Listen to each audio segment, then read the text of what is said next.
just happens, does it? If we want to eat, we have to go out and buy food. We have to prepare it. We have to cook it. Alternatively, we might order it and pay for it, in which case somebody else does exactly those things. Behind the scenes, someone has planted a seed, someone's given it the necessary nutrients, rain and sunshine required for it to grow, someone's picked it, someone's packaged it, someone's delivered it, and then you can go to the shop and you can prepare it and you have food. But if any one of those things fails, you'll go hungry. Suppose that your journey to work involves some buses and some trains. You need them all to turn up. And you need those connections. If one of them doesn't turn up, you will not get to work on time. Or at least you'll get there late because you've had to walk. Now, if I can remember how to do this. Oh, that's right. That's the one, isn't it? Okay. A mathematical proof requires a number of different steps, and each one must be correct. They must be used in the right sequence. If one of them's not valid, you do not get the right result. And I'm going to show you that very briefly. So I'll start off. I think you can all probably agree with that one. Minus 20 equals minus 20. I've just rewritten it there. If you verify it, you'll see that both sides still are correct. As long as both sides are correct, you can keep on doing things to the equation. I've added the same thing to both sides. Perfectly correct. That one might be a bit more confusing. If you remember back to school mathematics, you can rearrange things in brackets. And I'm not going to say anything about this proof except that that line is actually correct. That line in front of you now is correct. So you can take my word for that. Okay. Then I'm going to take the square root. You've heard of taking the square root. The square root's gone. So now I have 5 minus 9 over 2 equals 4 minus 9 over 2. I'm going to add 9 over 2 to both sides. If you do the same thing to both sides, it's perfectly correct. So now, 5 equals 4. So therefore, 5 equals 2 plus 2. And you can talk to me about that afterwards. Yeah. And maths is a good example for these things. Back in 1993, an English mathematician called Andrew Wiles announced a proof of something called Fermat's last theorem. And Fermat was a 17th century French magistrate, but he was also a very talented mathematician. But he was a bit light on writing his proofs down. And he wrote lots of things, and they've later been proved, but one particular thing hadn't been proved. And there was a big prize, I think it was £100,000 for actually producing a proof of it. And he announced this proof. And Fermat had actually written in the margin of one of his mathematics books, I've got a wonderful proof for this, but this margin is too small to contain it. So, of course, everybody is fascinated by what would have happened. And Andrew Wiles produced this proof. Now, what happens when you have a proof like that is that it's very complicated. There's only a handful of people across the world who can really understand it. I'm not one of them. It was broken up into 4 pieces, sent to 4 of his fellow mathematicians to validate it and say, yes, we agree, you've got it correct. One of them came back a little while later and said, I found a flaw. So because he found that flaw, the whole proof fails. Now, the interesting news is that actually he then went back, spent 4 months rewriting that part of the proof. He eventually succeeded, and Simon Singh wrote a book about it. Another interesting thing is that was in 1993 he announced it. I think it was a couple of years before that, Star Trek The Next Generation came out, which is set in the 24th century. And they hadn't imagined that Fermat's last theorem could be proved because Captain Picard was working on it. If we look at life carefully, we will realise that many events, both good and bad, occur or don't occur based on a whole chain of events. If one of them breaks down, it doesn't happen. If all of them happen, it happens, whether it's good or bad. Think of the post office scandal we've had. A whole load of things went wrong. The programmers didn't get it right. The testers didn't find out they got it right. People lied and so on. Therefore, you have something bad happening. And our Bible account this morning also demonstrates the power and the fragility of links in a chain. Many things had to happen before Naaman would be healed of whatever skin disease he had. I say whatever skin disease he's had because it can't really have been leprosy as we generally tend to think about it. And you'll have seen, if you looked carefully, there was a footnote in the Bibles saying that the original word was used for a whole range of different skin diseases. What we call leprosy is known as Hansen's disease. It wasn't identified until the 2nd century BC, much later than these events in 2nd Kings. It's also unlikely to have been that type of leprosy because it was contagious, and he'd unlikely to have been commander of the army if he had a contagious skin disease. But all the same, it's clearly something pretty unpleasant. It's debilitating, or it's disfiguring, or both. He wants to be rid of it. And the interesting story here is how the links in the chain were necessary to bring about first Naaman's healing, but then also a conversion to the God of Israel. So link 1. It was a captured servant girl. And it's interesting to note that the words that set off this whole chain of events don't come from a prophet. They don't come from a king, but they come from a little girl. Now, Israel and Syria were officially at peace at this time, but you know what it's like when there's tensions. There will be border skirmishes, and this little girl must have been carried off in some kind of raid. And you wouldn't have thought, really, would you, naturally, that she would be terribly sympathetic to those who had carried her off and away from her family. The name Naaman actually means gracious or pleasant or something in between those two things. So perhaps this commander of the army was actually gracious and pleasant towards this little girl. And clearly she would like to see him healed.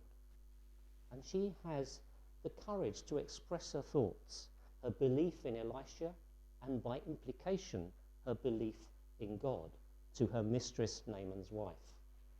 Incidentally, Elisha's reputation must have been very widespread for this little girl to know that he had a house in Samaria.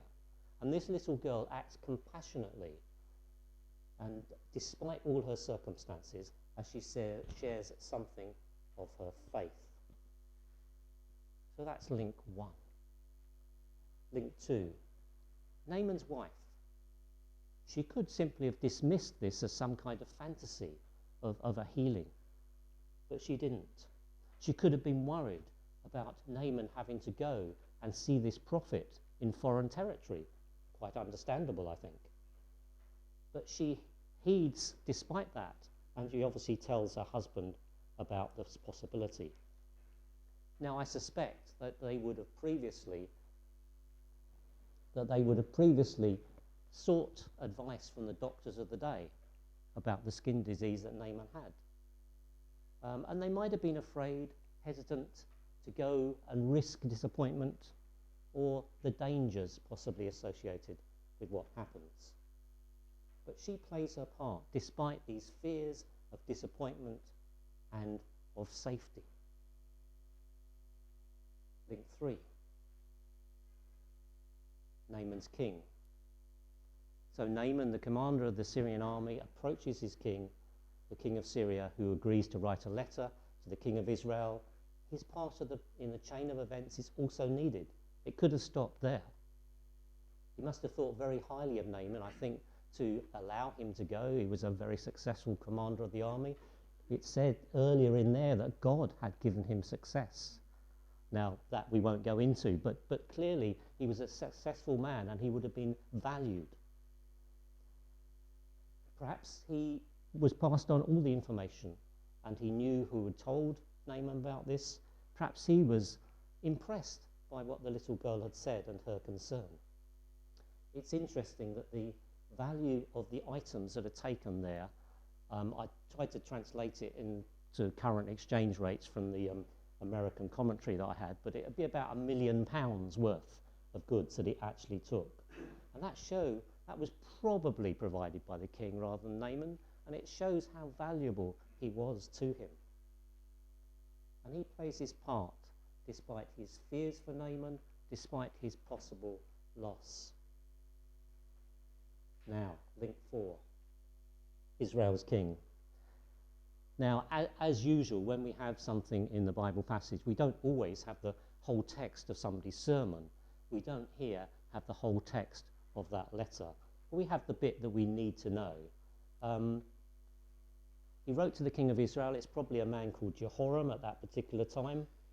And the reaction of the Israeli king shows how easily words can be misunderstood.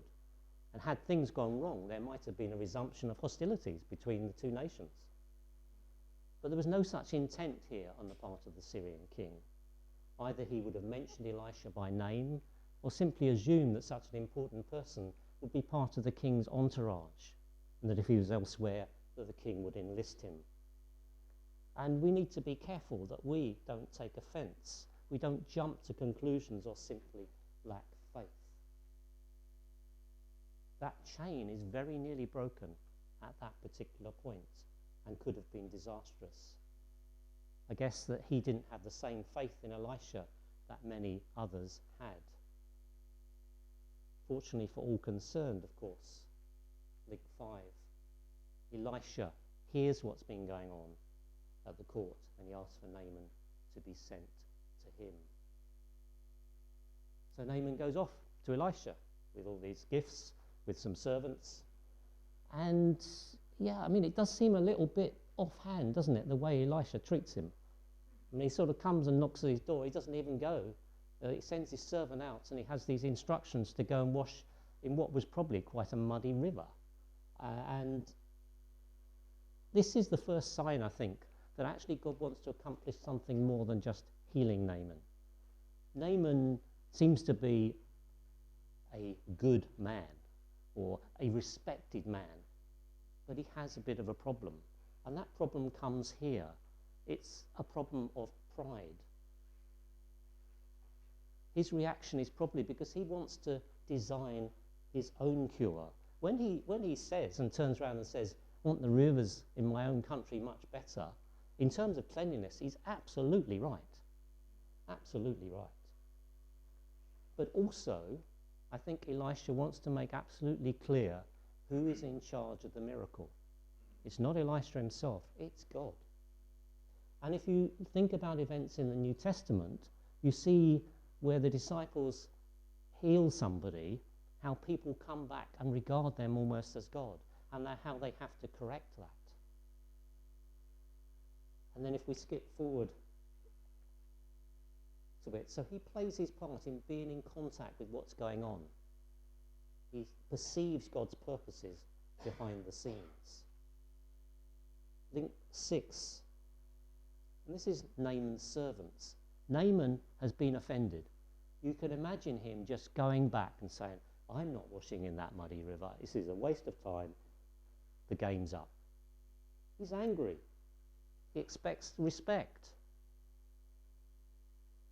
Fortunately for Naaman, he's got his servants with him. And they have some common sense in the situation. They point out to Naaman that if Elisha had told him to do something very difficult, he would have done it. And how easy it is to just go and wash in the river. So Naaman heeds those suggestions of those who are in much humbler positions than he is. And just in passing, I won't say too much about it, but if we think about Christian faith, what is it that we're asked to do in coming to faith? We're asked to believe. We're not actually asked to go and climb Everest or something. It's actually asked something simple, and it's often could be pride that actually wants to go and do something heroic rather than accept what God is offering. So Naaman's servants, they play their part. They take a bit of a risk. Naaman could have, done anything he wanted to them if he didn't like what they were saying. But he does it. And then link 7, of course, is Naaman himself. Naaman heeds those suggestions, and that resulting healing eventually, as we'll see, leads to him becoming a believer in the God of Israel. It's interesting to note there the healing is complete. The disease isn't just stopped. It doesn't just stop getting worse. His flesh is completely restored. Its effects are fully reversed. And it's a fascinating story. And we should note the trouble that God has gone to behind the scenes in affecting what actually happens. It's interesting how Naaman responds. It's understandable that he's grateful, that he then offers presumably all the things that he's bought, that £1 million worth, to Elisha. It's an understandable response. It's a generous one. It's presumably offered to Elisha as one of God's servants, because I think Naaman must see, or start to see, even at this stage, that God is behind it. And when Elisha refuses the gift, Naaman then wants to show his thanks to the God of Israel. And he must have seen there was something more than just this prophet. Because he presumably expected Elisha to come out and wave a magic hand over the spot and then it'd be healed or something. And that wasn't the way it went. What does Naaman do? Well, he actually, interestingly, requests all this earth so he can take it back. Well, if you hadn't realised that, what he wants to do is take this earth back as a base for an altar to worship the God of Israel. Now that may be a bit difficult for us to understand from our viewpoint, because we understand that that sort of thing is not necessary. But there are other examples of such thinking that have occurred. There's apparently a synagogue in Nahadu in Persia that was built with stone and earth from Jerusalem, and there are rumours that Empress Helena brought holy soil from Jerusalem to Rome. But what it does show is Naaman's gratitude for his physical healing, and that leads in turn to a further blessing in terms of a changed life as he comes to want to worship the God of Israel. And that final bit at the end where Naaman is explaining that he may have to go into this temple and so on, again, it might seem a little bit strange to us, but things were very different there. And Elisha tells him to go in peace. So there is something pragmatic. Presumably Naaman couldn't just resign from the army and go and get another job somewhere else very easily. So it's something that Elisha tells him will be okay at that point. The idea of a further blessing is also shown in that reading we had from Luke chapter 11, where there's those 10 lepers, and they may well have had Hansen's disease. I looked it up actually. It's not as contagious as we might actually think, but it is contagious. So these lepers were obeying the law, they were keeping their distance from Jesus and so on. But they are crying out because it's a very unpleasant thing to have, and ultimately they may well die from it. And Jesus responds with a word. They turn and they are healed. But only one of them comes back to thank him. Can you imagine that? Just one of them. And he praises God. But he was a Samaritan. The others are presumed to be Jews, which makes it even more surprising.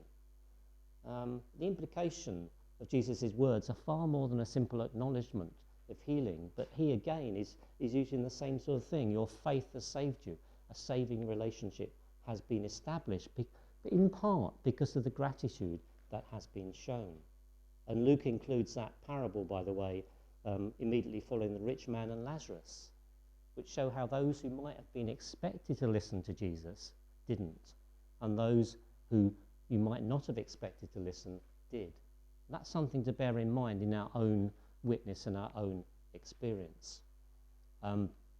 Why would the others not return to thank Jesus? Well, the cartoon character Charlie Brown, if you're familiar with him, gives several suggestions as to why the 9 lepers never returned to Jesus to give thanks. They're only suggestions, but they reveal a bit about human nature, so I will read them out. One man waited to see if the cure was real. One man waited to see if it would last. One said he would see Jesus later. One decided that he'd never really had leprosy. One said he would have gotten well anyway. One gave glory to the priests. One said, oh, well, Jesus really didn't do anything. One said, any rabbi could have done it. And one said, I was already much improved. And it's also possible, of course, that they were so caught up in the joy of being healed that their immediate problem was solved, that they didn't go back and give thanks. And that's something that we could be guilty of in prayer. We pray for something, we get it. It's great, everything's good now. We don't go back to give thanks. We return to Naaman. What should we take away from the story of Naaman? Well, I think there's basically a couple of things here. The first one is an encouragement, but the second one is a challenge. And it's like the flip sides of a coin in a way. We should be encouraged that even if we don't hear what finally happens in terms of somebody's life, that we might still have had a big effect, either on their circumstances, on the way they view life, on ultimately them coming to faith. We can be part of a chain of events that leads to somebody's salvation. That little girl simply told what she knew, and that started off what followed. Our words or some small action we take may lead to something significant. The idea that different people have different roles in determining the final outcome was there present in the New Testament, particularly in 1 Corinthians chapter 3, talking about Paul doing one thing, Apollos doing another, and one could extend that in many other ways. And there was that moment in the story when I think Naaman really did come to acknowledge the God of Israel, but there are many prior things that had to happen first. In a church context, perhaps the welcome at the door, the friendly chat afterwards, the coffee and biscuits or other hospitality might even play in some ways a more important part than the sermon, the worship, or anything else that goes on. Certainly those things have an influence on what will happen later. The same applies outside of these walls. Initial invitation or help they may offer to somebody may be pivotal in their life. And we may never know. I don't know who's seen the film It's a Wonderful Life. Doesn't that actually illustrate it? It's somebody who's come to the end of his life and I think he's about to commit suicide, and an angel comes down and shows him what his life has meant and how it's had an influence on other people. And we do all have different personalities, we have different strengths and weaknesses. We may not all be comfortable standing up the front. We may not all be comfortable suddenly taking the initiative when a new face appears at the door. But between us, we need to cover those things. We need to ensure that we act together. And there we come to the flip side. The challenge is to discern and respond and play our particular part. Chains can be fragile or strong, or metaphorically, they can even be false. You'll probably be unsurprised to learn that despite my earlier proof, 2 plus 2 really does equal 4, and it really doesn't equal 5. The breaking of a link can lead to the wrong conclusion, which may be bad enough, or it can be disastrous. In the breaking of the links of a chain on a ship's anchor, the ship will drift away. Some faulty component can cause a building to collapse. We've actually seen balconies collapse, if you've been watching the news recently, because the wrong kind of wood was used outside. We should not be fearful of making a wrong move or in saying the wrong things, as long as we genuinely seek God's will. But we do need to do that. In Naaman's case, if one of those links in that chain had broken, he might have had to suffer from that skin disease for some considerable time, or he might never have been healed. Now, God can work around our mistakes. I mean, look what God did in the life of Israel in the Old Testament. You know, I can't believe it was God's highest will for Israel to be captive in Babylon. But that had to happen because of the way they behaved. But God still used it. God worked through Daniel and through many other people there. So we shouldn't be afraid of doing the wrong thing. But we should seek God in seeking to try and play our part correctly. Ultimately, God coordinates everything. He is in control. The final outcome is in his hands and not ours. And the Bible references that idea indirectly and directly in many ways. As our final hymn will tell us, God is working his purpose out. I'd like to suggest that we just spend about sort of 90 seconds. Just think through those links for yourself.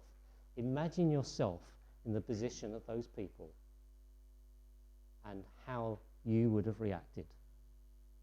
And then I'll